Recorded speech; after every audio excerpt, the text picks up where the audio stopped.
பள்ளிக்கல்வித்துறை அமைச்சர். ஆதாரங்களை நாங்கள் காட்டும் போதே இப்படி பேசுகிறார்கள்.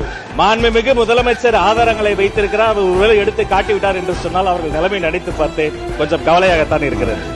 முதலமைச்சர் முதலமைச்சர் உட்காருங்க. முதலமைச்சர் உட்காருங்க. ஆதாரம்னு கேக்குறாங்க. ஒரு 1 வீக் பேக் மாண்புமிகு நிதி அமைச்சர் பேசும்போது ஒரு 3 டிபார்ட்மெண்ட்ல இருந்து ரிவ்யூ பண்ணி அந்த ஃபைல்ஸ்லாம் என் டேபிள்ல இருக்குன்னு சொன்னாரு. அது ஏதோ போற போக்குல அவர் சொல்லல, உண்மையிலேயே என் டேபிள்ல இருக்கு. அத்தனையும் ப்ரூஃபோட இருக்கு. ஓபன் பண்ண வச்சிடாதீங்க. எப்போ ஓபன் பண்ணணுமோ அப்போ கரெக்டா எல்லாமே ஓபன் ஆகும். மக்கள் கிட்ட எப்போ பேசணும், என்ன பேசணும், எப்படி பேசணும் எல்லாம் பேசிட்டு தான் அன்பா ஆசையா எங்க எல்லாரையும் கொண்டாந்து உட்கார வச்சிருக்கிறாங்க. நான் பேசுவேன், பேசக்கூடாதுன்னு ஒண்ணு இல்லை. இடைத்தேர்தலையாவது சில பேருக்கு நல்லது நடக்கணும்ல.